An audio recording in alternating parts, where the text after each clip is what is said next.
Finally সবার অপেক্ষার প্রহর শেষ করে আমি কাচ্চির রেসিপি নিয়ে হাজির। আর রেসিপি হলো আমার শাশুড়ি মায়ের, আমি জাস্ট ভয়েস ওভার দিচ্ছি।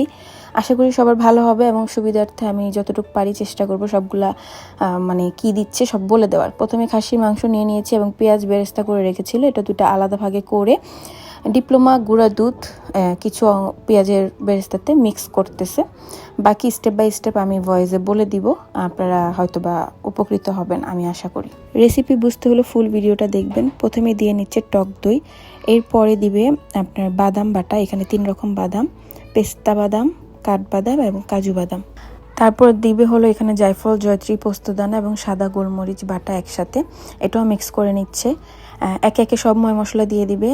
এখানে দিবে হলো এখন ধনিয়া গুঁড়া, শুকনো ধনিয়া গুঁড়া আপনাদের মাপ মতন, মাংসের পরিমাণ মতো দিবেন। এখানে মরিচ গুঁড়া যার যার টেস্টের উপর ঝালটা দিবেন। এখানে আদা রসুন বাটা একসাথে আছে, দুটো এটা দিয়ে দিচ্ছে।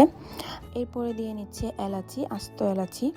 তারপরে দিবে হলো আপনার তেজপাতা, দারচিনি, এখানে আলাম আস্তে আস্তে কিছু দেওয়া হচ্ছে। এখানে কাবাব চিনি মশলাটা অনেকে চিনে অনেকে চিনে না, এটা অবশ্যই লাগবে। এবং স্বাদ মতো লবণ ছাড়া তো টেস্ট হবে না। এবং কিছু পেঁয়াজ বেরেস্তা যে রেখে দিয়েছিল সেই বেরেস্তাটাও দিয়ে দিচ্ছে। এখন এটাকে ভালো মতো তেল দিয়ে মিক্স করে নিবে।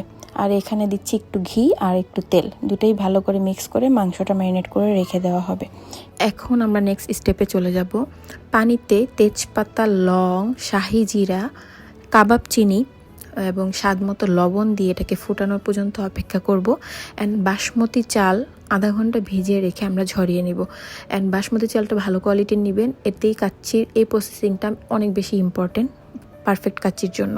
এবার আমাদের মাংস ম্যারিনেট যে করে রেখেছিলাম এটার প্রসেসিংয়ে আবার চলে যাচ্ছি। এটাকে আবার ভালো করে মিক্স করে এটার মধ্যে আমরা একের পর এক আরও কিছু মশলা অ্যাড করব। ফিরে যাব মাংস ম্যারিনেটের কাছে। এখানে আলু দিয়ে নিচ্ছি, আর আলুটাকে কিন্তু জর্দার রং, চিনি এবং সামান্য লবণ মিক্স করে আমরা ভালো মতো ভেজে নিয়েছি।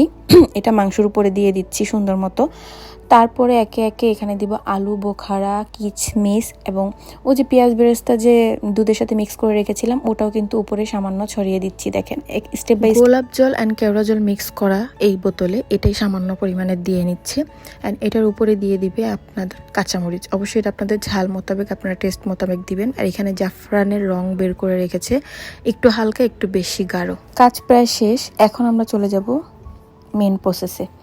এই যে মাংসের বসানোর আগে কিন্তু আমরা নিচে একটা তাওয়া বসিয়ে নিয়েছি এবং চারোদিকে আটা দিয়ে লাগিয়ে রেখেছি। আটার গোলা করে আটাটা চারোদিকে লাগিয়ে রেখেছি এবং চাল কিন্তু প্রায় হাফ সিদ্ধ হয়ে গিয়েছে। তখনই চালগুলা উঠিয়ে সুন্দর মতো এই মাংসের উপরে এক লেয়ার দিয়ে নিবে। দেওয়ার পর কি করবে আপনারা স্টেপ বাই স্টেপ দেখতে পারবেন ভিডিওতে। ফুল ভিডিওটা দেখুন ভালো করে ক্লিয়ারলি বুঝতে চাইলে। তো কিছু মাংস দেওয়ার পর এই যে পেঁয়াজের বেরেস্তা করে রেখেছিল গুঁড়া দুধ দিয়ে, সেটাই দিয়ে নিচ্ছে সামান্য পরিমাণের। এবার বাকি চাল কিন্তু আমরা সিদ্ধ যে চুলায় ছিল ওটা কিন্তু ঝেড়ে নিব, একদম পানিটা ফেলে ঝরিয়ে নিব চালগুলা সুন্দর মতো। এখানে কিন্তু হাফ সিদ্ধ হয়েছে চালগুলা, আপনারা দেখতে পাচ্ছেন সুন্দর মতো এটা ঝরিয়ে নিব। এবার একদম লাস্ট স্টেপে আছি, বাকি চালগুলো এটার উপর দিয়ে দেওয়া হচ্ছে। এখনও কিন্তু আমাদের চুলা অন করা হয় নাই। সুন্দর মতো চালগুলা দিয়ে দেওয়ার পর এটার উপরে আমরা দিব একটু সামান্য টেস্টিং সল্ট অ্যান্ড এরপরে দিব হলো ঘির পরিমাণটা এখানে বেশি ইউজ করা হয়। অ্যান্ড ওই যে বাকি পেঁয়াজের বেরেস্তা অ্যান্ড ফাঁকি দুধ আর এখানে দুধের সাথে জাফরান মিক্স করা এটাও দিয়ে দিচ্ছি।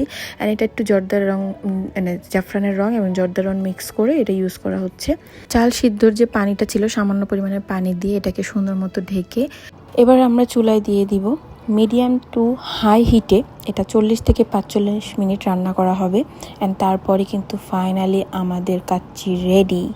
মাশাল্লাহ মাশাল্লাহ, আমার শাশুড়ি মায়ের হাতের কাচ্চি এক কথায় অমৃত। আমি আগে খাসির মাংস বা কাচ্চি দুইটাই খেতাম না, বাট আমার শাশুড়ি মা এত ভালো করে রান্না করে যে এটার টেস্ট 100 হয়। আর অরিজিনাল খাসির মাংস ইউজ করলে কোনো গন্ধ থাকে না, এটা কয়েক গুণ মজা। বাজারে বেশিরভাগই ছাগল, বকরি, ভেড়ার মাংস খাসির মাংস বলে চালিয়ে দেয়, বাট ওগুলোতে একটু গন্ধ থাকে, স্মেল করে।